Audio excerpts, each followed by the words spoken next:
जगह है जहां बिहार के लाखों बच्चे सरकारी नौकरी का सपना लेकर कोचिंग करने आते हैं। इस रात यहां एक कोचिंग सेंटर पर हमला होता है। 15-20 लोग पत्थर फेंकने लगते हैं, ऑफिस में तोड़फोड़ की जाती है और होर्डिंग्स तोड़ दी जाती है। एक सिक्योरिटी गार्ड को तो इतनी बुरी तरह पीटा गया कि उसे हॉस्पिटल में भर्ती करना पड़ा। और फिर अंधेरे में गोलियां चलने की आवाज पूरे इलाके में गूंज उठती है। ये कोई आम कोचिंग सेंटर नहीं था, ये खान सर का कोचिंग सेंटर था।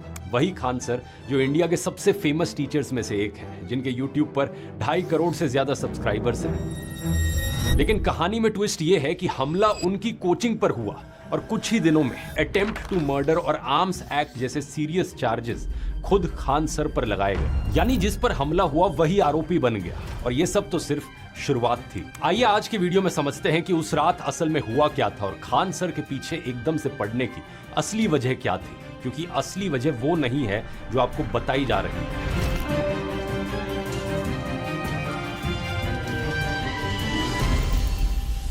खान सर के कोचिंग सेंटर पर हमले के बाद के 9 दिनों में जो हुआ उसे ध्यान से देखिए।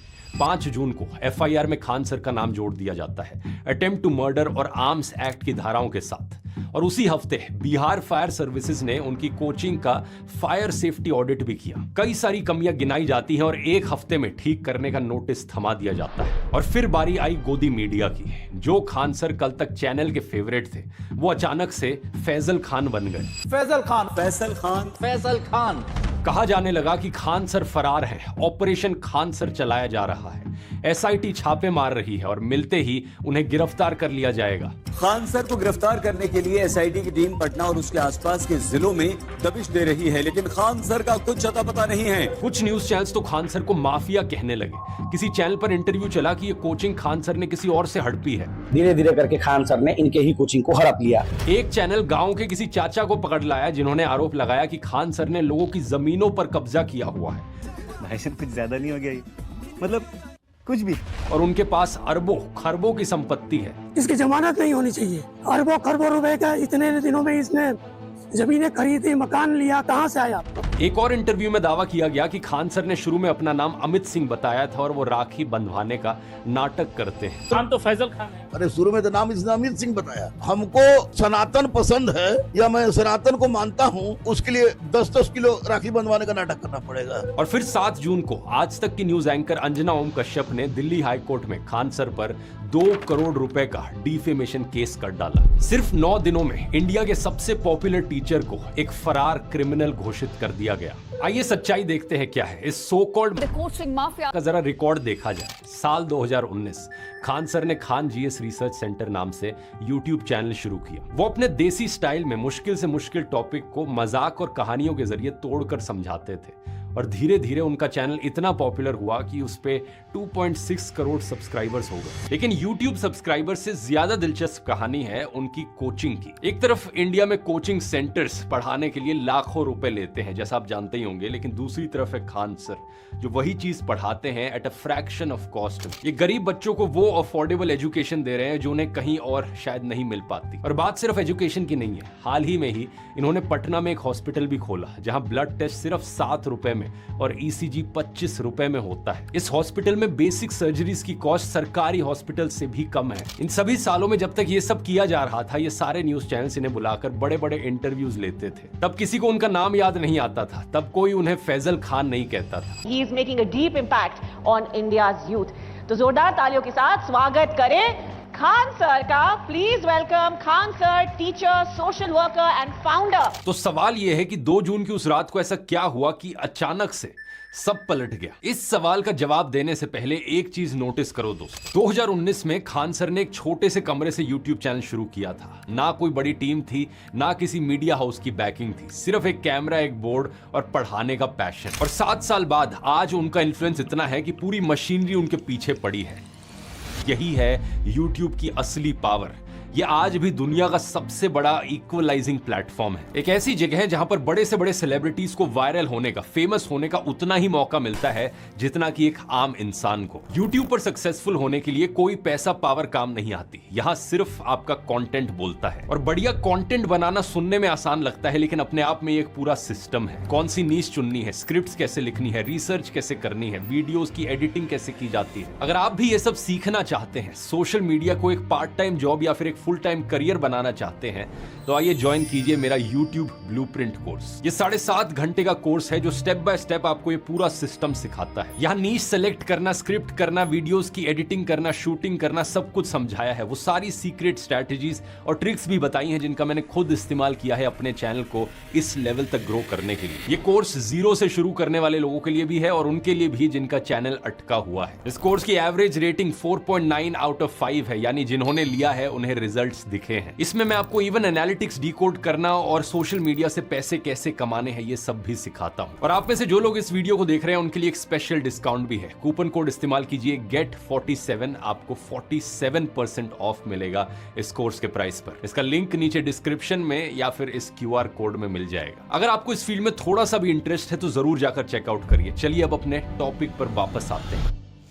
उस रात के हमले के बाद खान सर ने स्टेटमेंट दी थी कि उनकी कोचिंग के सामने 8 से 10 राउंड्स फायरिंग की गई और उन्होंने इस हमले का आरोप अपने एक राइवल कोचिंग इंस्टीट्यूट पर लगाया, ज्ञान बिंदु GS एकेडमी। उनकी शिकायत पर इस कोचिंग इंस्टीट्यूट के डायरेक्टर रोशन आनंद सर को अरेस्ट कर लिया जाता है। लेकिन रोशन आनंद कहते हैं कि बिहार पुलिस एग्जाम में उनके इंस्टीट्यूट की अच्छी परफॉर्मेंस के बाद उन्हें फंसाने की साजिश की जा रही है और खान सर उनके इंस्टीट्यूट की रेपुटेशन खराब कर रहे हैं। अब पुलिस ने अपनी शुरुआती जांच के बाद कहा कि CCTV फुटेज और लोकल इंक्वायरीज में फायरिंग का कोई सबूत नहीं मिला। लेकिन अगले ही दिन एक वीडियो सामने आया जिसमें खान सर के 2 सिक्योरिटी गार्ड्स हवा में फायरिंग करते हुए देखे गए। इसके बाद पुलिस ने इन दोनों गार्ड्स को गिरफ्तार कर लिया और पुलिस के मुताबिक पूछताछ में इन गार्ड्स ने बताया कि खुद खान सर ने उनसे गोली चलाने को कहा था। एलिजिडली पुलिस के मुताबिक खान सर ने कहा था, देख क्या रहे हो, गोली चलाओ, जो होगा मैं संभाल लूंगा। अब यहाँ पर खान सर का कहना है कि पहले दूसरी तरफ से गोलियां चलाई गई थी और उनके सिक्योरिटी गार्ड्स ने हवा में फायरिंग की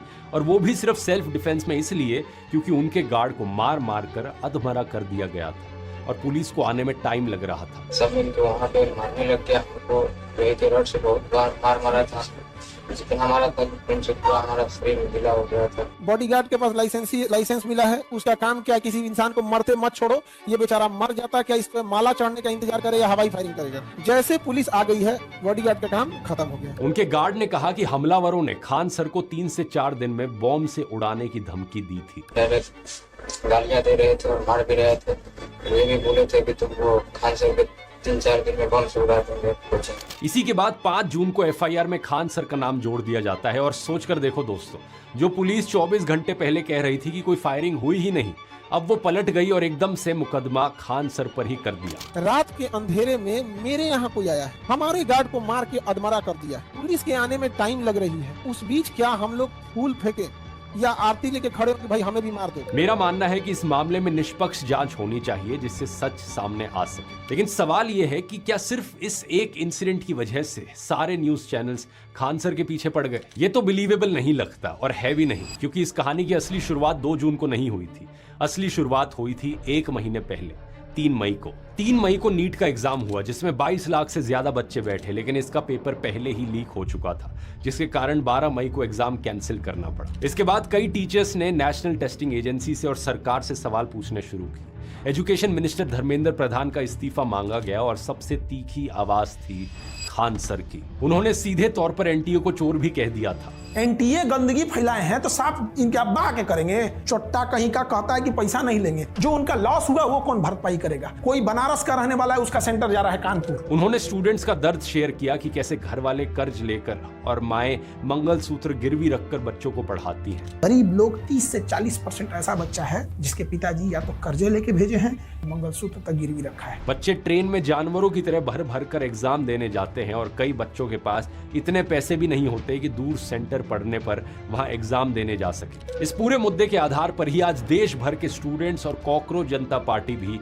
एजुकेशन मिनिस्टर का इस्तीफा मांग रही है। लेकिन इस सब के बाद मोदी सरकार ने क्या किया है? उन्होंने बस ऐलान किया कि हम शायद एयरफोर्स का इस्तेमाल करें पेपर्स को ट्रांसपोर्ट करने के लिए। और खान सर ने इस ऐलान पर भी सवाल उठाए थे। पेपर पहुंचने की समस्या नहीं थी कि एयरफोर्स का हम यूज कर रहे हैं, समस्या थी जहां से छप रहा है, जहां से बन रहा है, वहीं पे लीक हो जा रहा है। ये सारे सवाल सीधे स्टूडेंट्स के भविष्य से जुड़े थे। लेकिन 29 मई को जब आज तक पर नीट पेपर लीक को लेकर डिबेट हुई तो एंकर अंजना ओम कश्यप ने सरकार से सवाल पूछने की जगह टीचर्स को ही 2 कौड़ी का कहा। उसमें भी आजकल हो गए हैं स्टार टीचर्स, यूट्यूब वाले स्टार टीचर्स, जिनको कुछ जानना ना कौड़ी, खाली व्यूज बटोरते हैं, पैसे वसूलते हैं। मतलब सोचकर देखो, सरकार से सवाल उठाने की हिम्मत इन लोगों में है नहीं और उल्टा टीचर्स पर ही दोष डालने लग गए। और अंजना ओम मोदी जी, थोड़ी कंसिस्टेंसी तो रख लीजिए। नमस्कार, आप देख रहे हैं हल्ला बोल, आपके साथ मैं हूं अंजना ओम कश्यप। ठीक है, चैनल्स इन टीचर्स को अपना प्लेटफॉर्म दे रहे थे और इन्हें बढ़ा चढ़ाकर दिखा रहे थे। अब एकदम से यूटर्न लेकर इन्हीं टीचर्स को गाली देने लग गए सिर्फ इसलिए क्योंकि वहां पर सरकार से सवाल किए जा रहे हैं। सरकार को बचाना जरूरी है। अब जब ये चीज वायरल गई तो सभी टीचर्स ने जवाब भी दिया। तुम्हारी जिम्मेदारी थी ये पूछने की कि पेपर लीक क्यों हो रहे हैं। शिक्षक बिरादरी से इस नफरत का स्रोत क्या है? 2 कौड़ी के असल में मीडिया वाले हैं, जो चंद पैसों के लिए सही को सही और गलत को गलत नहीं बताते। मीडिया की फंक्शनिंग पर सवाल उठाया कि कैसे ये लोग सिर्फ चिल्लाते हैं और सरकार की भक्ति करते हैं। यहाँ पर भी सबसे सीधा हमला खान सर ने किया। उन्होंने अंजना ओम कश्यप को दलाल कहा और फेक न्यूज फैलाने का आरोप लगाया। अंजना, तुम गलत करती हो और दलाली की कमाई की। जब भी दलाली करोगी, चेहरे से ना जो एक वास्तविकता थी वो खत्म हो जाएगी। और ढेरों इंस्टेंसेस हैं जहां पर इन्होंने फेक न्यूज फैलाई है। अब सारी डेट्स को एक साथ रखकर क्रोनोलॉजी देखो जरा दोस्तों। 29 मई को खान सर ने गोदी मीडिया की बड़ी एंकर को दलाल कहा। 2 जून को उनकी कोचिंग पर हमला हुआ। 5 जून को एफआईआर, उसी हफ्ते फायर नोटिस, खान सर के खिलाफ मीडिया का टारगेट हिट कैंपेन और फिर 7 जून को अंजना ओम कश्यप दिल्ली हाईकोर्ट में 2 करोड़ रुपए का केस करती हैं। और ये मानहानि का केस भी किस लिए? क्योंकि खान सर ने उन्हें बिकाऊ पत्रकार, चाटुकार, दलाल और फेक न्यूज की दुकान कहा था। आज भी तलवे चाट के आई हैं। दलाली की कमाई की खराबी। अंजना, तुम नाम नहीं ले सकती हो टीचरों का। अगर टीचर 2 कौड़ी के हैं तो तुम फोकट की भी नहीं हो। अब अंजना जी, ये चीज तो मेरे कमेंट सेक्शन में भी लाखों लोग आपको कहेंगे। अब क्या उन सभी लाखों लोगों पर केस करोगे? असलियत में ये शूटिंग इंसिडेंट और इन कोचिंग इंस्टीट्यूट्स की राइवलरी सिर्फ एक कोइंसिडेंस था और बहाना बन गया। इन लोगों को मौका मिला और पूरी मशीनरी एक साथ टूट पड़ी। यहाँ पर सबसे ज्यादा टारगेट खान सर को इसलिए किया गया क्योंकि यहाँ पर हिंदू मुस्लिम का भी एंगल आ जाता है। और पेपर लीक से ध्यान हटाने के लिए ये हिंदू मुस्लिम बड़ा तगड़ा हथियार है। यहाँ पर खान सर को एग्जाम्पल की तरह इस्तेमाल करके बाकी टीचर्स को डराया जा रहा है कि अगर तुम भी स्टूडेंट्स की आवाज उठाओगे तो तुम्हारे साथ भी